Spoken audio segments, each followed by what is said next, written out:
नमस्कार दोस्तों, स्वागत है आपका हमारे चैनल पर। आज हम आपको एक प्रेरणादायक कहानी सुनाने जा रहे हैं जो महात्मा बुद्ध के जीवन से संबंधित है। यह कहानी हमें सिखाती है कि सच्चा सुख और शांति केवल बाहरी सुख सुविधाओं में नहीं, बल्कि हमारे मन की शांति और करुणा में है। बुद्ध भगवान के उपदेशों ने कैसे गांव-गांव और नगर-नगर में सकारात्मक परिवर्तन लाया, यह जानने के लिए इस कहानी को अंत तक जरूर देखें। तो चलिए शुरू करते हैं यह प्रेरणादायक यात्रा और जानते हैं महात्मा बुद्ध की शिक्षाओं से जीवन में आने वाले बदलावों के बारे में। इस कहानी को सुनकर आप भी अपने जीवन में शांति, प्रेम और करुणा का महत्व समझ पाएंगे। बीता हुआ कल। कहानी महात्मा बुद्ध से संबंधित। बुद्ध भगवान एक गांव में उपदेश दे रहे थे। उन्होंने कहा कि हर किसी को धरती माता की तरह सहनशील तथा क्षमाशील होना चाहिए। क्रोध ऐसी आग है जिसमें क्रोध करने वाला दूसरों को जलाएगा तथा खुद भी जल जाएगा। सभा में सभी शांति से बुद्ध की वाणी सुन रहे थे, लेकिन वहाँ स्वभाव से ही अतिक्रोधी एक ऐसा व्यक्ति भी बैठा हुआ था जिसे ये सारी बातें बेतुकी लग रही थी। वह कुछ देर ये सब सुनता रहा, फिर अचानक ही आग बबूला होकर बोलने लगा, तुम पाखंडी हो, बड़ी बड़ी बातें करना यही तुम्हारा काम है। तुम लोगों को भ्रमित कर रहे हो।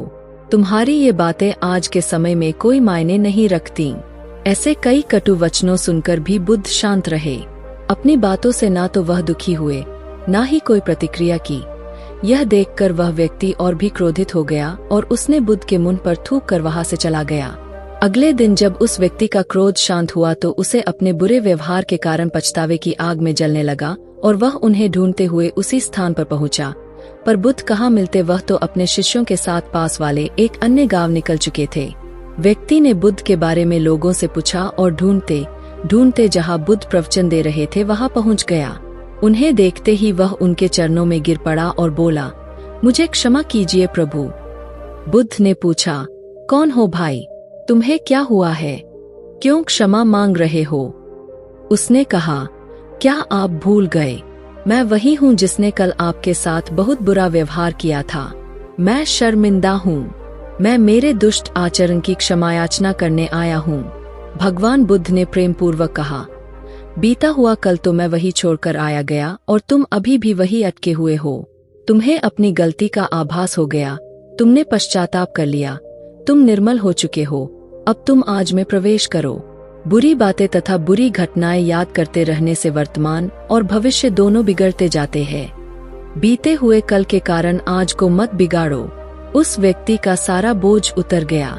उसने भगवान बुद्ध के चरणों में पड़कर क्रोध त्याग का तथा क्षमाशीलता का संकल्प लिया। बुद्ध ने उसके मस्तिष्क पर आशीष का हाथ रखा। उस दिन से उसमें परिवर्तन आ गया और उसके जीवन में सत्य, प्रेम व करुणा की धारा बहने लगी। मित्रों, बहुत बार हम भूत में की गई किसी गलती के बारे में सोचकर बार बार दुखी होते और खुद को कोसते हैं। हमें ऐसा कभी नहीं करना चाहिए।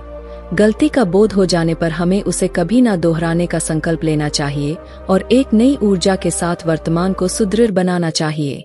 इस घटना के कुछ दिनों बाद वही व्यक्ति, जिसे अब सब महात्मा बुद्ध का अनुयायी मानने लगे थे, अपने गांव लौट आया। अब उसके व्यवहार में एक अद्भुत परिवर्तन आ चुका था। वह पहले जहाँ क्रोध और अहंकार से भरा रहता था, अब उसकी जगह शांति और दया ने ले ली थी। गांव के लोग यह देख हैरान थे और वे जानना चाहते थे कि उसके इस परिवर्तन का कारण क्या है। एक दिन गांव के प्रमुख ने उस व्यक्ति को बुलाया और पूछा, भाई, ऐसा क्या हुआ कि तुम इतने बदल गए? पहले तुम क्रोध और द्वेष से भरे रहते थे, लेकिन अब तुम्हारे चेहरे पर एक अनोखी शांति और संतोष दिखता है। वह व्यक्ति मुस्कुराया और उत्तर दिया, यह सब भगवान बुद्ध की शिक्षाओं का प्रभाव है। मैंने उनसे यह सीखा है कि बीते हुए कल को वहीं छोड़ देना चाहिए और वर्तमान में जीना चाहिए। जब मैंने अपनी गलती स्वीकार कर ली और भगवान बुद्ध से क्षमा मांग ली, तब मैंने अपने मन से सारा बोझ उतार दिया। अब मैं सिर्फ वर्तमान में जीता हूँ और अपने जीवन को सत्य, प्रेम और करुणा से भरने की कोशिश करता हूँ। गांव के प्रमुख और अन्य लोगों ने यह सुनकर बहुत प्रेरणा पाई। वे सभी भी महात्मा बुद्ध की शिक्षाओं के प्रति आकर्षित हुए और उन्होंने निश्चय किया कि वे भी भगवान बुद्ध के पास जाकर उनके उपदेश सुनेंगे और अपने जीवन में सुधार लाएंगे। कुछ ही दिनों में पूरा गांव महात्मा बुद्ध की शिक्षाओं के प्रति श्रद्धा और सम्मान से भर गया।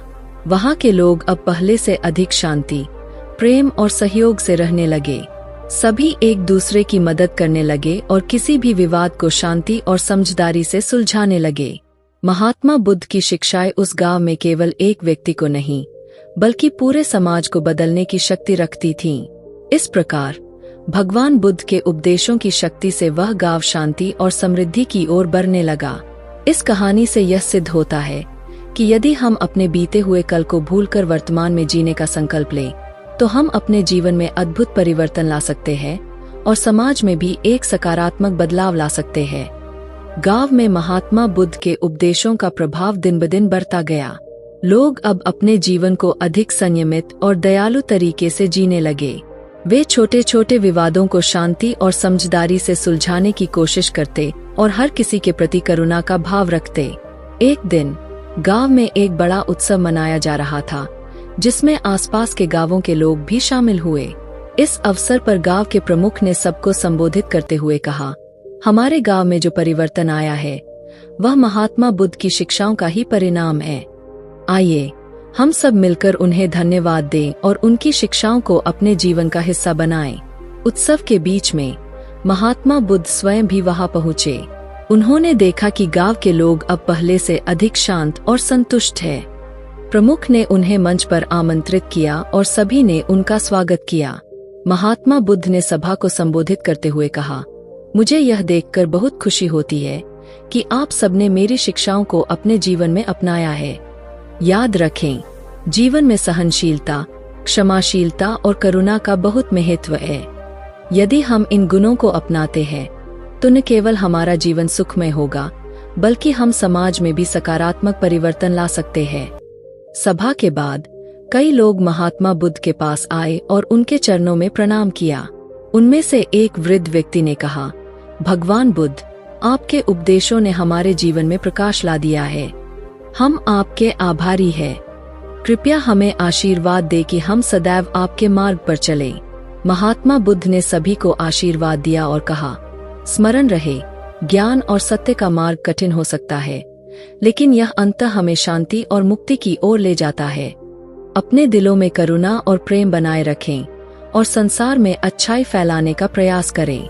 इस प्रकार महात्मा बुद्ध के उपदेशों का प्रभाव गांव और उसके आसपास के इलाकों में फैलता गया।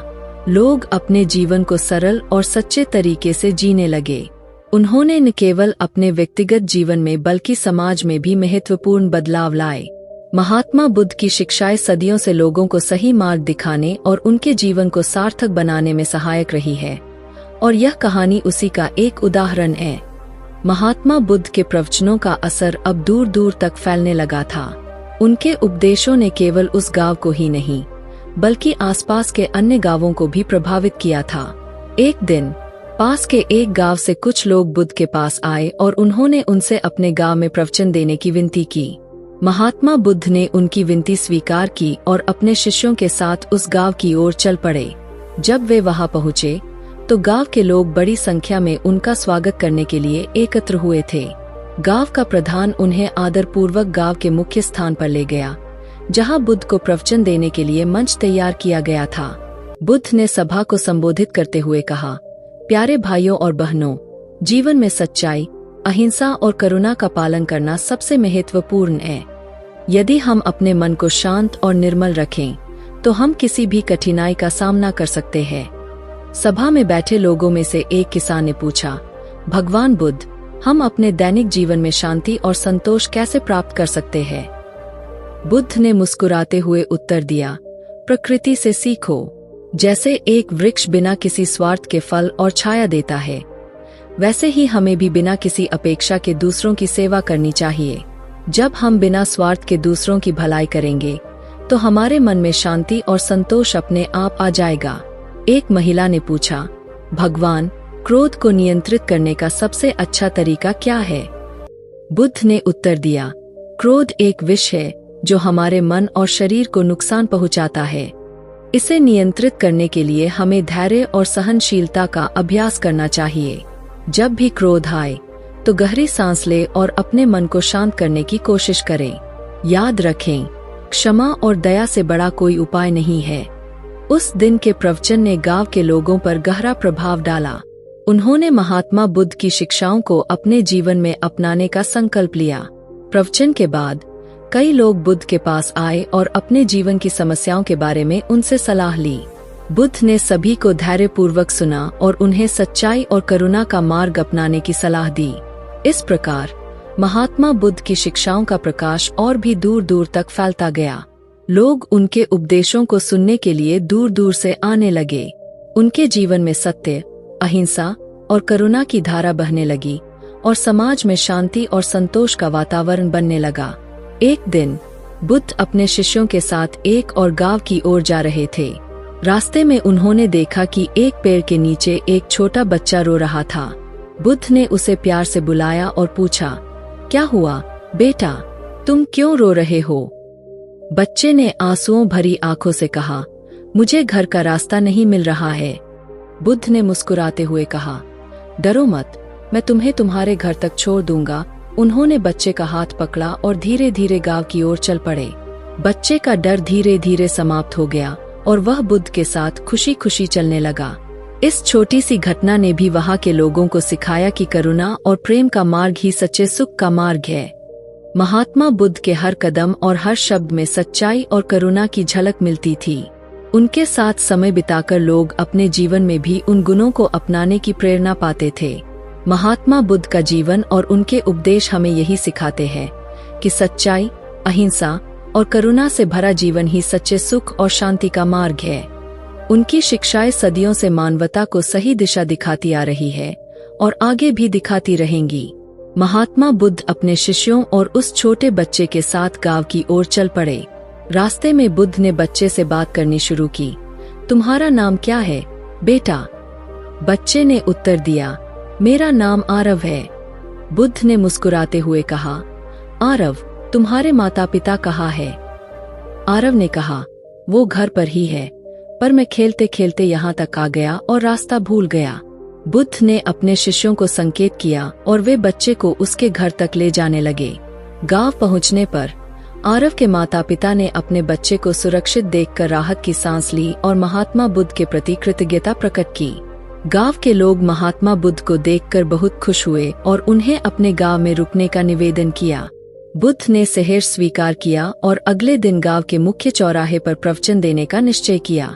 अगले दिन सुबह गांव के लोग बड़ी संख्या में एकत्र हुए थे। बुद्ध ने अपने प्रवचन की शुरुआत करते हुए कहा, प्रिय मित्रों, जीवन की चुनौतियों का सामना करना और उनका समाधान ढूंढना ही हमारी सबसे बड़ी परीक्षा है। जैसे आरव ने अपने डर को दूर कर हमें ढूंढा, वैसे ही हमें भी अपने डर और समस्याओं का सामना करना चाहिए। सभा में एक वृद्ध व्यक्ति ने पूछा, भगवान बुद्ध, जीवन में असफलताओं का सामना कैसे करें? बुद्ध ने उत्तर दिया, असफलताएं जीवन का हिस्सा है। उनसे घबराने की बजाय हमें उनसे सीख लेनी चाहिए। जब भी हम असफल होते हैं, हमें यह समझना चाहिए कि यह हमारे लिए एक नई शुरुआत का अवसर है। धैर्य और समझदारी से काम ले और पुनः प्रयास करें। सभा में एक युवती ने पूछा, भगवान, दुख से मुक्ति कैसे पाई जा सकती है? बुद्ध ने कहा, दुख का मुख्य कारण हमारी इच्छाएं और अपेक्षाएं हैं। जब हम अपनी इच्छाओं को नियंत्रित करना सीख जाते हैं और वर्तमान में जीने की कला को अपनाते हैं, तो दुख स्वतः ही कम हो जाता है। ध्यान और साधना के माध्यम से मन को शांत करें और अपने विचारों को सकारात्मक दिशा दें। प्रवचन के बाद गांव के लोग बुद्ध के पास आए और अपनी व्यक्तिगत समस्याओं के बारे में उनसे सलाह ली। बुद्ध ने सबकी समस्याओं को धैर्यपूर्वक सुना और उन्हें मार्गदर्शन दिया। गांव में कुछ दिन बिताने के बाद बुद्ध और उनके शिष्य अगले गांव की ओर प्रस्थान करने लगे।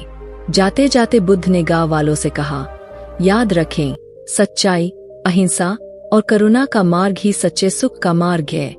अपने मन को शांत रखें और सदा सच्चाई की राह पर चलें। गांव के लोग महात्मा बुद्ध के इस संदेश को अपने दिल में बसाकर उनके मार्गदर्शन में जीवन जीने लगे। बुद्ध के जाने के बाद भी गांव में शांति, प्रेम और करुणा का माहौल बना रहा और लोग आपस में सहयोग और सद्भावना से रहने लगे। महात्मा बुद्ध अपने शिष्यों के साथ अगले गांव की ओर बढ़ गए। जहां उनके उपदेशों की रोशनी से और भी कई लोग अपने जीवन को सार्थक बना सके। उनके मार्गदर्शन में अनेक गांवों में शांति और सद्भावना की लहर फैलने लगी और लोग सत्य, अहिंसा और करुणा के मार्ग पर चलने लगे। महात्मा बुद्ध अपने शिष्यों के साथ अगले गांव की ओर बढ़ रहे थे। रास्ते में उन्होंने देखा कि एक नदी के किनारे कुछ लोग आपस में बहस कर रहे थे। बुद्ध वहां रुके और शिष्यों के साथ उनकी ओर बढ़े। जब वे वहां पहुंचे तो उन्होंने सुना कि बहस का कारण एक जमीन का टुकड़ा था जिसे दोनों पक्ष अपना बता रहे थे। बुद्ध ने लोगों से शांति बनाए रखने का अनुरोध किया और दोनों पक्षों से बात की। उन्होंने एक एक करके सभी की बातें सुनी और फिर बोले, क्या आप सभी को याद है कि जब आप इस दुनिया से जाएंगे तो यह जमीन यही रह जाएगी? फिर इस जमीन के टुकड़े के लिए इतना विवाद क्यों? लोग शांत हो गए और उन्होंने अपनी गलती का एहसास किया। बुद्ध ने उन्हें समझाया कि विवाद और झगड़े से कुछ भी हासिल नहीं होता। अगर वे एक दूसरे के साथ मिलकर काम करें और भूमि को साझा करें तो सभी को लाभ होगा। यह सुनकर दोनों पक्ष सहमत हो गए और उन्होंने जमीन को साझा करने का निर्णय लिया। बुद्ध की शिक्षा ने फिर एक बार लोगों के दिलों में शांति और सद्भावना का संचार किया। बुद्ध और उनके शिष्य आगे बढ़ते गए और रास्ते में कई गांवों से गुजरे। हर जगह लोग उनकी शिक्षाओं से प्रभावित होते और अपने जीवन में सुधार लाने का संकल्प लेते। एक दिन वे एक ऐसे गांव पहुंचे जहां सूखा पड़ा था और लोग पानी की कमी से जूझ रहे थे। गांव के लोग बुद्ध के पास आए और बोले, भगवान, हम बहुत कष्ट में हैं। हमारे पास पानी नहीं है, हमारी फसलें सूख गई है, कृपया हमारी मदद करें। बुद्ध ने उन्हें धैर्य रखने को कहा और फिर गांव के प्रमुख से बातचीत की। उन्होंने देखा कि गांव के पास ही एक पहाड़ी है जिसके नीचे जल स्रोत हो सकता है। बुद्ध ने गांव वालों को उस पहाड़ी के नीचे खुदाई करने की सलाह दी। गांव के लोग मिलकर उस पहाड़ी के नीचे खुदाई करने लगे और कुछ ही दिनों में उन्हें वहां एक जल स्रोत मिल गया। गांव के लोगों में खुशी की लहर दौड़ गई और उन्होंने महात्मा बुद्ध का धन्यवाद किया। बुद्ध ने कहा, देखो, जब हम मिलकर काम करते हैं और धैर्य रखते हैं तो हर समस्या का समाधान मिल जाता है। अब आप सभी मिलकर इस जल स्रोत का सही उपयोग करें और अपने जीवन को सुखमय बनाएं। गांव के लोगों ने बुद्ध के आशीर्वाद और शिक्षाओं को मानते हुए एक नया जल प्रबंधन प्रणाली बनाई, जिससे गांव में कभी भी पानी की कमी नहीं हुई। इस घटना से प्रेरित होकर अन्य गांवों ने भी बुद्ध की शिक्षाओं को अपनाया और अपने जीवन को सुधारने के लिए मिलकर काम करने का संकल्प लिया। महात्मा बुद्ध के साथ यात्रा करते हुए उनके शिष्य भी बहुत कुछ सीखते और उनके उपदेशों को समझते। एक दिन एक शिष्य ने बुद्ध से पूछा, गुरुदेव, हम कैसे सुनिश्चित करें कि हम हमेशा सही मार्ग पर रहें? बुद्ध ने उत्तर दिया, सही मार्ग पर रहने के लिए हमें अपने विचारों, शब्दों और कार्यों में सच्चाई, अहिंसा और करुणा को बनाए रखना चाहिए। ध्यान और साधना के माध्यम से मन को शांत रखना और अपनी आत्मा की आवाज सुनना महत्वपूर्ण है। जब हम अपने अंदर की शांति को बनाए रखते हैं तो हम सही मार्ग पर रहते हैं। इस प्रकार महात्मा बुद्ध ने अपने शिष्यों को जीवन के विभिन्न पहलुओं पर मार्गदर्शन दिया और उन्हें सच्चे सुख और शांति का मार्ग दिखाया। उनकी शिक्षाएं सदियों से लोगों के जीवन को दिशा देती आ रही है और आगे भी देती रहेंगी। बुद्ध और उनके शिष्य अनगिनत गांवों और नगरों में घूमते रहे, अपने उपदेशों से लोगों को जागरूक करते रहे। हर जगह उन्होंने शांति, प्रेम और करुणा की ज्योति जलाकर अज्ञान और अशांति के अंधकार को मिटाया। उनके मार्गदर्शन में अनगिनत लोगों के जीवन में सकारात्मक परिवर्तन आया और समाज में शांति और सद्भावना का वातावरण फैलने लगा। महात्मा बुद्ध और उनके शिष्य अपनी यात्रा के दौरान एक बड़े नगर में पहुंचे। इस नगर में व्यापारियों, कारीगरों और विद्वानों की बहुतायत थी, लेकिन वहां भीतरी संघर्ष और असंतोष भी था।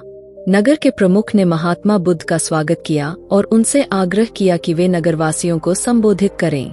नगर के मुख्य चौक में एक विशाल सभा का आयोजन किया गया। लोग बड़ी संख्या में एकत्र हुए थे। सभी बुद्ध के उपदेश सुनने को उत्सुक थे। बुद्ध ने अपनी शांत और मधुर वाणी में बोलना शुरू किया।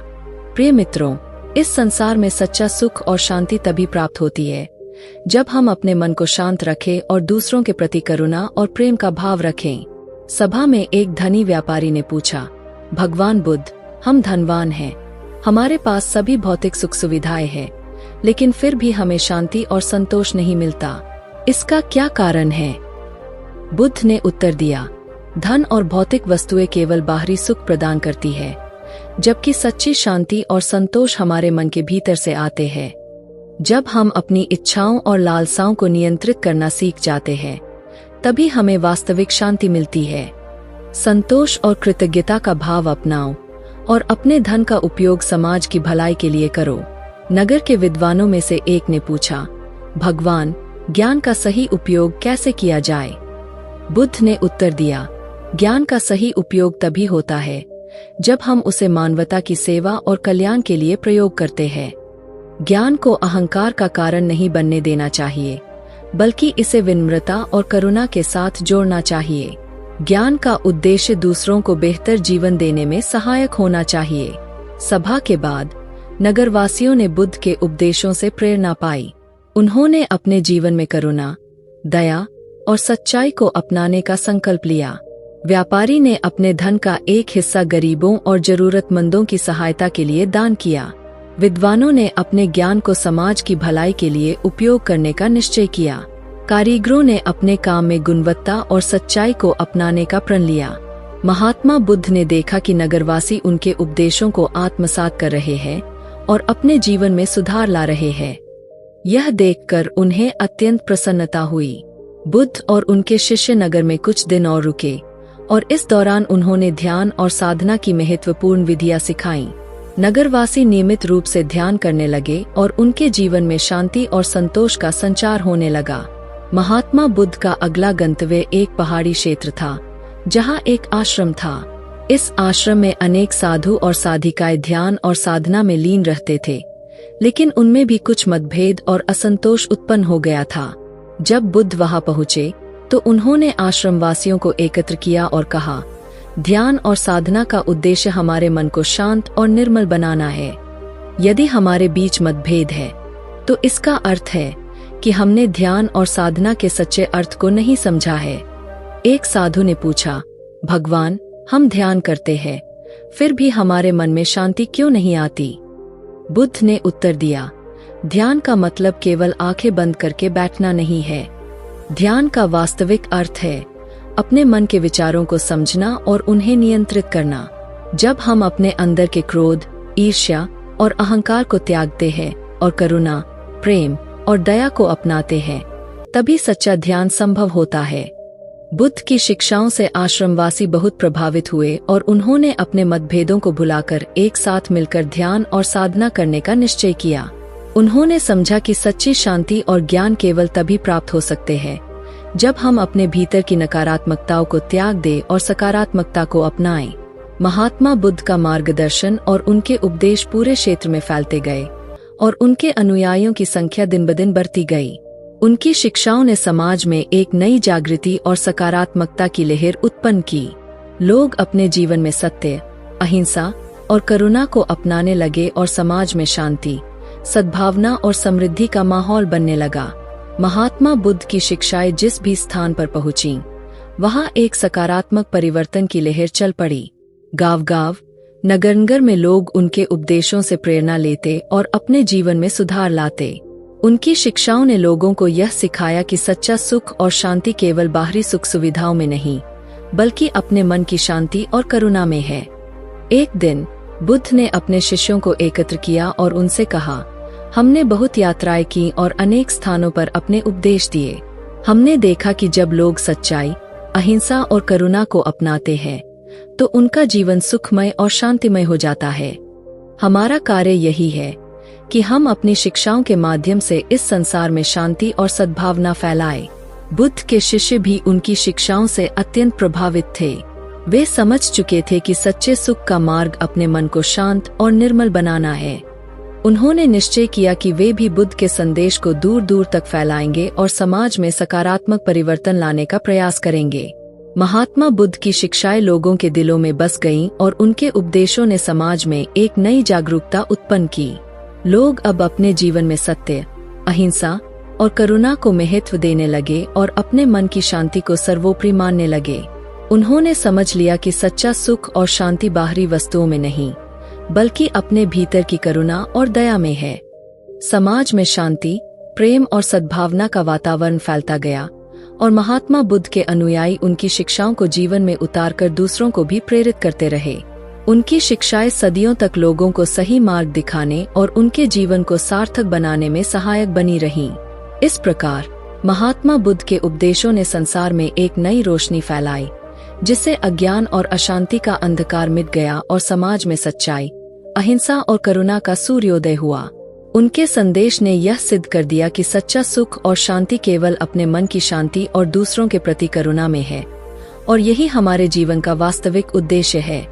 समाप्त।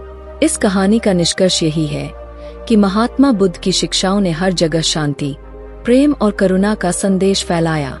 उनके उपदेशों ने लोगों को सिखाया कि सच्चा सुख बाहरी वस्तुओं में नहीं, बल्कि अपने मन की शांति और दूसरों के प्रति करुणा में है। जब हम अपनी इच्छाओं और नकारात्मक भावनाओं को त्यागते हैं और सच्चाई, अहिंसा और करुणा को अपनाते हैं, तब हमारा जीवन सुखमय और शांतिमय बन जाता है।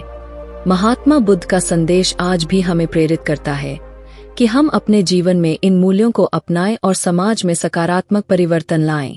उनकी शिक्षाएं सदियों से लोगों को सही मार्ग दिखाती आई है और आगे भी दिखाती रहेंगी। यही उनकी शिक्षाओं की महानता और उनकी विरासत है। धन्यवाद।